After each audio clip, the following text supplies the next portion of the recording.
अथ श्री बृहस्पतिवार व्रत कथा। बृहस्पति देव की कथा। बृहस्पतिवार व्रत कथा। भारतवर्ष में एक प्रतापी और दानी राजा राज्य करता था। वह नित्य गरीबों और ब्राह्मणों की सहायता करता था। यह बात उसकी रानी को अच्छी नहीं लगती थी। वह न ही गरीबों को दान देती, न ही भगवान का पूजन करती थी और राजा को भी दान देने से मना किया करती थी। एक दिन राजा शिकार खेलने वन को गए हुए थे तो रानी महल में अकेली थी। उसी समय बृहस्पति देव साधु वेश में राजा के महल में भिक्षा के लिए गए और भिक्षा मांगी। रानी ने भिक्षा देने से इनकार किया और कहा, हे साधु महाराज, मैं तो दान पुण्य से तंग आ गई हूँ। मेरा पति सारा धन लुटाते रहते हैं। मेरी इच्छा है कि हमारा धन नष्ट हो जाए, फिर न रहेगा बांस न बजेगी बांसुरी। साधु ने कहा, देवी तुम तो बड़ी विचित्र हो। धन संतान तो सभी चाहते हैं, पुत्र और लक्ष्मी तो पापी के घर भी होने चाहिए। यदि तुम्हारे पास अधिक धन है तो भूखों को भोजन दो, प्यासों के लिए प्याऊ बनवाओ, मुसाफिरों के लिए धर्मशालाएं खुलवाओ। जो निर्धन अपनी कुंवारी कन्याओं का विवाह नहीं कर सकते उनका विवाह करा दो। ऐसे और कई काम हैं जिनके करने से तुम्हारा यश लोक परलोक में फैलेगा। परंतु रानी पर उपदेश का कोई प्रभाव न पड़ा। वह बोली, महाराज आप मुझे कुछ न समझाएं। मैं ऐसा धन नहीं चाहती जो हर जगह बांटती फिरूं। साधु ने उत्तर दिया, यदि तुम्हारी ऐसी इच्छा है तो तथास्तु। तुम ऐसा करना कि बृहस्पतिवार को घर लीपकर पीली से अपना सिर धोकर स्नान करना, चढ़ाकर कपड़े धोना। ऐसा करने से आपका सारा धन नष्ट हो जाएगा। इतना कहकर वह साधु महाराज वहाँ से आलोप हो गए। साधु के अनुसार कई बातों को पूरा करते हुए रानी को केवल 3 बृहस्पतिवार ही बीते थे कि उसकी समस्त धन संपत्ति नष्ट हो गई। भोजन के लिए राजा का परिवार तरसने लगा। तब एक दिन राजा ने रानी से बोला कि हे रानी, तुम यहीं रहो, मैं दूसरे देश को जाता हूँ, क्योंकि यहाँ पर सभी लोग मुझे जानते हैं, इसलिए मैं कोई छोटा कार्य नहीं कर सकता। ऐसा कहकर राजा परदेश चला गया। वहाँ वह जंगल से लकड़ी काट कर लाता और शहर में बेचता। इस तरह वह अपना जीवन व्यतीत करने लगा। इधर राजा के परदेश जाते ही रानी और दासी दुखी रहने लगी। एक बार जब रानी और दासी को 7 दिन तक बिना भोजन के रहना पड़ा तो रानी ने अपनी दासी से कहा, हे दासी, पास ही के नगर में मेरी बहन रहती है, वह बड़ी धनवान है, तू उसके पास जा और कुछ ले आ ताकि थोड़ी बहुत गुजर बसर हो जाए। दासी रानी की बहन के पास गई। उस दिन गुरुवार था और रानी की बहन उस समय बृहस्पतिवार व्रत की कथा सुन रही थी। दासी ने रानी की बहन को अपनी रानी का संदेश दिया, लेकिन रानी की बड़ी बहन ने कोई उत्तर नहीं दिया। जब दासी को रानी की बहन से कोई उत्तर नहीं मिला तो वह बहुत दुखी हुई और उसे क्रोध भी आया। दासी ने वापस आकर रानी को सारी बात बता दी। सुनकर रानी ने अपने भाग्य को कोसा। उधर रानी की बहन ने सोचा कि मेरी बहन की दासी आई थी, परंतु मैं उससे नहीं बोली, इससे वह बहुत दुखी हुई होगी। कथा सुनकर और पूजन समाप्त करके वह अपनी बहन के घर आए और कहने लगी, हे बहन, मैं बृहस्पतिवार का व्रत कर रही थी। तुम्हारी दासी मेरे घर आई थी, परंतु जब तक कथा होती है तब तक न तो उठते हैं और न ही बोलते हैं, इसलिए मैं नहीं बोली। कहो दासी क्यों गई थी? रानी बोली, बहन तुमसे क्या छिपाऊं, हमारे घर में खाने तक को अनाज नहीं था। ऐसा कहते कहते रानी की आंखें भर आई। उसने दासी समेत पिछले 7 दिनों से भूखे रहने तक की बात अपनी बहन को विस्तार पूर्वक सुना दी। रानी की बहन बोली, देखो बहन, भगवान बृहस्पति देव सबकी मनोकामना को पूर्ण करते हैं। देखो, शायद तुम्हारे घर में अनाज रखा हो। पहले तो रानी को विश्वास नहीं हुआ, पर बहन के आग्रह करने पर उसने अपनी दासी को अंदर भेजा तो उसे सचमुच अनाज से भरा एक घड़ा मिल गया। यह देखकर दासी को बड़ी हैरानी हुई। दासी रानी से कहने लगी, हे रानी, जब हमको भोजन नहीं मिलता तो हम व्रत ही तो करते हैं, इसलिए क्यों न इनसे व्रत और कथा की विधि पूछ ली जाए ताकि हम भी व्रत कर सके। तब रानी ने अपनी बहन से बृहस्पतिवार व्रत के बारे में पूछा। उसकी बहन ने बताया, बृहस्पतिवार के व्रत में चने की दाल और मुनक्का से विष्णु भगवान का केले की जड़ में पूजन करे तथा दीपक जलाएं, व्रत कथा सुने और पीला भोजन ही करे। इससे बृहस्पति देव प्रसन्न होते हैं। व्रत और पूजन विधि बताकर रानी की बहन अपने घर को लौट गई। 7 दिन के बाद जब गुरुवार आया तो रानी और दासी ने व्रत रखा। गुड़साल में जाकर चना और गुड़ लेकर आई। फिर उससे केले की जड़ तथा विष्णु भगवान का पूजन किया। अब पीला भोजन कहाँ से आए, इस बात को लेकर दोनों बहुत दुखी थे। चूंकि उन्होंने व्रत रखा था इसलिए बृहस्पति देव उनसे प्रसन्न थे, इसलिए वे एक साधारण व्यक्ति का रूप धारण कर 2 थालों में सुंदर पीला भोजन दासी को दे गए। भोजन पाकर दासी प्रसन्न हुई और फिर रानी के साथ मिलकर भोजन ग्रहण किया। उसके बाद वे सभी गुरुवार को व्रत और पूजन करने लगी। बृहस्पति भगवान की कृपा से उनके पास फिर से धन संपत्ति आ गई, परंतु रानी फिर से पहले की तरह आलस्य करने लगी। तब दासी बोली, देखो रानी, तुम पहले भी इस प्रकार आलस्य करती थी, तुम्हें धन रखने में कष्ट होता था, इस कारण सभी धन नष्ट हो गया, और अब जब भगवान बृहस्पति की कृपा से धन मिला है तो तुम्हें फिर से आलस्य होता है। रानी को समझाते हुए दासी कहती है कि बड़ी मुसीबतों के बाद हमने यह धन पाया है, इसलिए हमें दान पुण्य करना चाहिए, भूखे मनुष्यों को भोजन कराना चाहिए और धन को शुभ कार्यों में खर्च करना चाहिए। जिससे तुम्हारे कुल का यश बढ़ेगा, स्वर्ग की प्राप्ति होगी और पितृ प्रसन्न होंगे। दासी की बात मानकर रानी अपना धन शुभ कार्यों में खर्च करने लगी, जिससे पूरे नगर में उसका यश फैलने लगा। बृहस्पतिवार व्रत कथा के बाद श्रद्धा के साथ आरती की जानी चाहिए। इसके बाद प्रसाद बांटकर उसे ग्रहण करना चाहिए। एक दिन राजा दुखी होकर जंगल में एक पेड़ के नीचे आसन जमाकर बैठ गया। वह अपनी दशा को याद करके व्याकुल होने लगा। बृहस्पतिवार का दिन था। एकाएक उसने देखा कि निर्जन वन में एक साधु प्रकट हुए। वह साधु वेश में स्वयं बृहस्पति देवता थे। लकड़हारे के सामने आकर बोले, हे लकड़हारे, इस सुनसान जंगल में तू चिंता मग्न क्यों बैठा है? लकड़हारे ने दोनों हाथ जोड़कर प्रणाम किया और उत्तर दिया, महात्मा जी, आप सब कुछ जानते हैं, मैं क्या कहूँ। यह कहकर रोने लगा और साधु को अपनी आत्मकथा सुनाई। महात्मा जी ने कहा, तुम्हारी स्त्री ने बृहस्पति के दिन बृहस्पति भगवान का निरादर किया है, जिसके कारण रुष्ट होकर उन्होंने तुम्हारी यह दशा कर दी। अब तुम चिंता को दूर करके मेरे कहने पर चलो तो तुम्हारे सब कष्ट दूर हो जाएंगे और भगवान पहले से भी अधिक संपत्ति देंगे। तुम बृहस्पति के दिन कथा किया करो। 2 पैसे के चने मुनक्का लाकर उसका प्रसाद बनाओ और शुद्ध जल से लोटे में शक्कर मिलाकर अमृत तैयार करो। कथा के पश्चात अपने सारे परिवार और सुनने वाले प्रेमियों में अमृत व प्रसाद बांटकर आप भी ग्रहण करो। ऐसा करने से भगवान तुम्हारी सब मनोकामनाएं पूरी करेंगे। साधु के ऐसे वचन सुनकर लकड़हारा बोला, हे प्रभु, मुझे लकड़ी बेचकर इतना पैसा नहीं मिलता जिससे भोजन के उपरांत कुछ बचा सकूं। मैंने रात्रि में अपनी स्त्री को व्याकुल देखा है। मेरे पास कुछ भी नहीं जिससे मैं उसकी खबर मंगा सकूं। साधु ने कहा, हे लकड़हारे, तुम किसी बात की चिंता मत करो। बृहस्पति के दिन तुम रोजाना की तरह लकड़ियां लेकर शहर को जाओ। तुमको रोज से दुगुना धन प्राप्त होगा, जिससे तुम भली भांति भोजन कर लोगे तथा बृहस्पति देव की पूजा का सामान भी आ जाएगा। इतना कहकर साधु अंतर्ध्यान हो गए। धीरे धीरे समय व्यतीत होने पर फिर वही बृहस्पतिवार का दिन आया। लकड़हारा जंगल से लकड़ी काट कर किसी शहर में बेचने गया। उसे उस दिन और दिन से अधिक पैसा मिला। राजा ने चना गुड़ आदि लाकर गुरुवार का व्रत किया। उस दिन से उसके सभी क्लेश दूर हुए, परंतु जब दोबारा गुरुवार का दिन आया तो बृहस्पतिवार का व्रत करना भूल गया। इस कारण बृहस्पति भगवान नाराज हो गए। उस दिन उस नगर के राजा ने विशाल यज्ञ का आयोजन किया तथा शहर में यह घोषणा करा दी कि कोई भी मनुष्य अपने घर में भोजन न बनावे न आग जलावे, समस्त जनता मेरे यहाँ भोजन करने आवे। इस आज्ञा को जो न मानेगा उसे फांसी की सजा दी जाएगी। इस तरह की घोषणा संपूर्ण नगर में करवा दी गई। राजा की आज्ञानुसार शहर के सभी लोग भोजन करने गए। लेकिन लकड़हारा कुछ देर से पहुंचा, इसलिए राजा उसको अपने साथ घर लिवा ले गए और ले जाकर भोजन करा रहे थे तो रानी की दृष्टि उस खूंटी पर पड़ी जिस पर उसका हार लटका हुआ था। वह वहाँ पर दिखाई नहीं दिया। रानी ने निश्चय किया कि मेरा हार इस मनुष्य ने चुरा लिया है। उसी समय सिपाहियों को बुलाकर उसको कारागार में डलवा दिया। जब लकड़हारा कारागार में पड़ गया और बहुत दुखी होकर विचार करने लगा कि न जाने कौन से पूर्व जन्म के कर्म से मुझे यह दुख प्राप्त हुआ है, और उसी साधु को याद करने लगा जो कि जंगल में मिला था। उसी समय तत्काल बृहस्पति देव साधु के रूप में प्रकट हुए और उसकी दशा को देखकर कहने लगे, अरे मूर्ख, तूने बृहस्पति देव की कथा नहीं करी, इस कारण तुझे दुख प्राप्त हुआ है। अब चिंता मत कर, बृहस्पतिवार के दिन कारागार के दरवाजे पर 4 पैसे पड़े मिलेंगे। उनसे तू बृहस्पति देव की पूजा करना, तेरे सभी कष्ट दूर हो जाएंगे। बृहस्पति के दिन उसे 4 पैसे मिले। लकड़हारे ने कथा कही। उसी रात्रि को बृहस्पति देव ने उस नगर के राजा को स्वप्न में कहा, हे राजा, तुमने जिस आदमी को कारागार में बंद कर दिया है वह निर्दोष है। वह राजा है, उसे छोड़ देना। रानी का हार उसी खूंटी पर लटका है। अगर तू ऐसा नहीं करेगा तो मैं तेरे राज्य को नष्ट कर दूंगा। इस तरह रात्रि के स्वप्न को देखकर राजा प्रातःकाल उठा और खूंटी पर हार देखकर लकड़हारे को बुलाकर क्षमा मांगी तथा लकड़हारे को योग्य सुंदर वस्त्र आभूषण देकर विदा कर दिया। बृहस्पति देव की आज्ञानुसार लकड़हारा अपने नगर को चल दिया। राजा जब अपने नगर के निकट पहुंचा तो उसे बड़ा आश्चर्य हुआ। नगर में पहले से अधिक बाग, तालाब, कुएं तथा बहुत सी धर्मशाला, मंदिर आदि बन गई हैं। राजा ने पूछा, यह किसका बाग और धर्मशाला है? तब नगर के सब लोग कहने लगे, यह सब रानी और बांदी के हैं। तो राजा को आश्चर्य हुआ और गुस्सा भी आया। जब रानी ने यह खबर सुनी कि राजा आ रहे हैं तो उन्होंने बांदी से कहा कि, हे दासी, देख राजा हमको कितनी बुरी हालत में छोड़ गए थे। हमारी ऐसी हालत देखकर वह लौट न जाए, इसलिए तू दरवाजे पर खड़ी हो जा। आज्ञानुसार दासी दरवाजे पर खड़ी हो गई। राजा आए तो उन्हें अपने साथ लिवा लाई। तब राजा ने क्रोध करके अपनी रानी से पूछा कि यह धन तुम्हें कैसे प्राप्त हुआ है? तब उन्होंने कहा, हमें यह सब धन बृहस्पति देव के इस व्रत के प्रभाव से प्राप्त हुआ है। राजा ने निश्चय किया कि 7 रोज बाद तो सभी बृहस्पति देव का पूजन करते हैं, परंतु मैं प्रतिदिन दिन में 3 बार कहानी तथा रोज व्रत किया करूंगा। अब हर समय राजा के में चने की दाल बंधी रहती तथा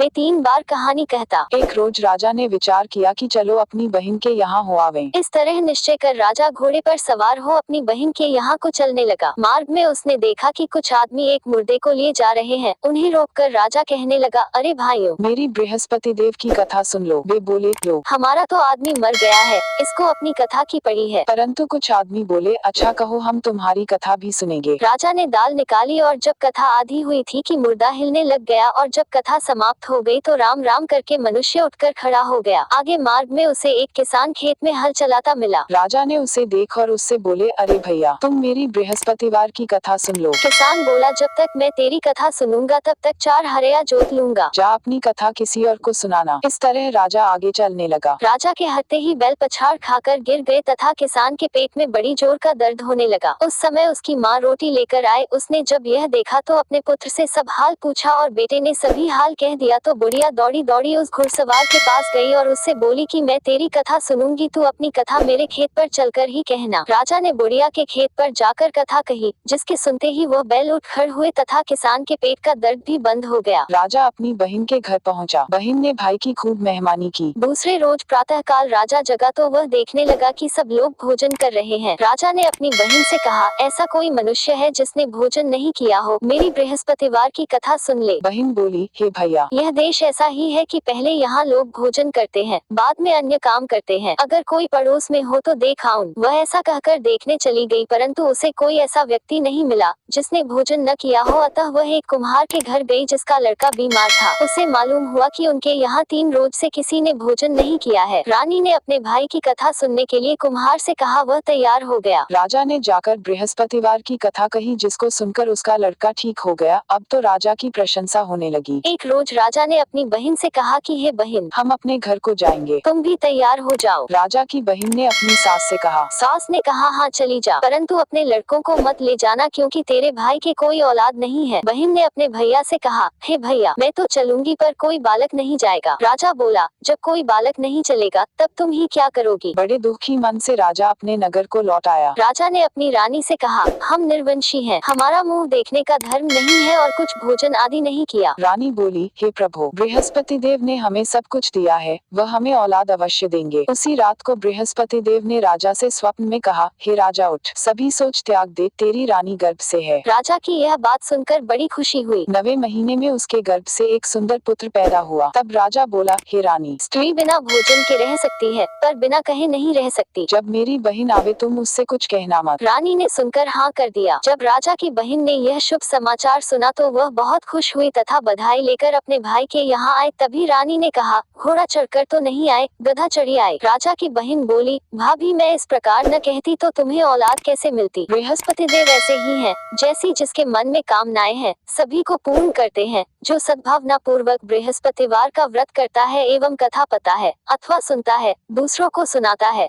बृहस्पति देव उसकी सभी मनोकामना पूर्ण करते हैं। भगवान बृहस्पति देव उसकी सदैव रक्षा करते हैं। संसार में जो मनुष्य सद्भावना से भगवान जी का पूजन व्रत सच्चे हृदय से करते हैं तो उनकी सभी मनोकामनाएं पूर्ण करते हैं। जैसी सच्ची भावना से रानी और राजा ने उनकी कथा का गुणगान किया तो उनकी सभी इच्छाएं बृहस्पति देव जी ने पूर्ण की थी। इसलिए पूर्ण कथा सुनने के बाद प्रसाद लेकर जाना चाहिए। हृदय से उसका मनन करते हुए जयकारा बोलना चाहिए। बोलो बृहस्पति देव की जय, भगवान विष्णु की जय। बृहस्पति देव की कथा। प्राचीन काल में एक रहता था, वह बहुत निर्धन था। उसके कोई संतान नहीं थी। उसकी स्त्री बहुत मलिनता के साथ रहती थी। वह स्नान न करती, किसी देवता का पूजन न करती। इससे देवता बड़े दुखी थे। बेचारे बहुत कुछ कहते थे किंतु उसका कुछ परिणाम न निकला। भगवान की कृपा से की स्त्री के कन्या रूपी रत्न पैदा हुआ। कन्या बड़ी होने पर प्रातः स्नान करके विष्णु भगवान का जाप व बृहस्पतिवार का व्रत करने लगी। अपने पूजन पाठ को समाप्त करके विद्यालय जाती तो अपनी में जौ भर के ले जाती और पाठशाला के मार्ग में डालती जाती। तब ये जौ स्वर्ण के जो जाते लौटते समय उनको बीन कर घर ले आती थी। एक दिन वह बालिका सूप में उस सोने के जौ को फटक कर साफ कर रही थी कि उसके पिता ने देख लिया और कहा, हे बेटी, सोने के जौ के लिए सोने का सूप होना चाहिए। दूसरे दिन बृहस्पतिवार था। इस कन्या ने व्रत रखा और बृहस्पति देव से प्रार्थना करके कहा, मैंने आपकी पूजा सच्चे मन से की हो तो मेरे लिए सोने का सूप दे दो। बृहस्पति देव ने उसकी प्रार्थना स्वीकार कर ली। रोजाना की तरह वह कन्या जौ फैलाती हुई जाने लगी। जब लौटकर जौ बीन रही थी तो बृहस्पति देव की कृपा से सोने का सूप मिला। उसे वह घर ले आई और उसमें जौ साफ करने लगी, परंतु उसकी माँ का वही ढंग रहा। एक दिन की बात है कि वह कन्या सोने के सूप में जौ साफ कर रही थी। उस समय उस शहर का राजपुत्र वहाँ से होकर निकला। इस कन्या के रूप और कार्य को देखकर मोहित हो गया तथा अपने घर आकर भोजन तथा जल त्याग कर उदास होकर लेट गया। राजा को इस बात का पता लगा तो अपने प्रधानमंत्री के साथ उसके पास गए और बोले, हे बेटा, तुम्हें किस बात का कष्ट है? किसी ने अपमान किया है अथवा और कारण हो सो कहो, मैं वही कार्य करूंगा जिससे तुम्हें प्रसन्नता हो। अपने पिता की राजकुमार ने बातें सुनी तो वह बोला, मुझे आपकी कृपा से किसी बात का दुख नहीं है, किसी ने मेरा अपमान नहीं किया है, परंतु मैं उस लड़की से विवाह करना चाहता हूँ जो सोने के सूप में जौ साफ कर रही थी। यह सुनकर राजा आश्चर्य में पड़ और बोला, हे बेटा, इस तरह की कन्या का पता तुम ही लगाओ, मैं उसके साथ तेरा विवाह अवश्य ही करवा दूंगा। राजकुमार ने उस लड़की के घर का पता बतलाया। तब मंत्री उस लड़की के घर गए और देवता को सभी हाल बतलाया। देवता राजकुमार के साथ अपनी कन्या का विवाह करने के लिए तैयार हो गए तथा विधि विधान के अनुसार की कन्या का विवाह राजकुमार के साथ हो गया। कन्या के घर से जाते ही पहले की भांति उस देवता के घर में गरीबी का निवास हो गया। अब भोजन के लिए भी अन्न बड़ी मुश्किल से मिलता था। एक दिन दुखी होकर देवता अपनी पुत्री के पास गए। बेटी ने पिता की दुखी अवस्था को देखा और अपनी माँ का हाल पूछा। तब ने सभी हाल कहा। कन्या ने बहुत सा धन देकर अपने पिता को विदा कर दिया। इस तरह का कुछ समय सुखपूर्वक व्यतीत हुआ। कुछ दिन बाद फिर वही हाल हो गया। फिर अपनी कन्या के यहाँ गया और सारा हाल कहा तो लड़की बोली, हे पिताजी, आप माताजी को यहाँ लिवा लाओ, मैं उसे विधि बता दूंगी जिससे गरीबी दूर हो जाए। वह देवता अपनी स्त्री को साथ लेकर पहुँचे तो अपनी माँ को समझाने लगी, हे माँ, तुम प्रातःकाल प्रथम स्नानादि करके विष्णु भगवान का पूजन करो तो सब दरिद्रता दूर हो जाएगी। परंतु उसकी माँ ने एक भी बात नहीं मानी और प्रातःकाल उठकर अपनी पुत्री के बच्चों की जूठन को खा लिया। इससे उसकी पुत्री को भी बहुत गुस्सा आया और एक रात को कोठरी से सभी सामान निकाल दिया और अपनी माँ को उसमें बंद कर दिया। प्रातःकाल उसे निकाला तथा स्नानादि करा के पाठ करवाया तो उसकी माँ की बुद्धि ठीक हो गई और फिर प्रत्येक बृहस्पतिवार को व्रत रखने लगी। इस व्रत के प्रभाव से उसके माँ बाप बहुत ही धनवान और पुत्रवान हो गए और बृहस्पति जी के प्रभाव से इस लोक के सुख भोग कर स्वर्ग को प्राप्त हुए। सब बोलो विष्णु भगवान की जय। बोलो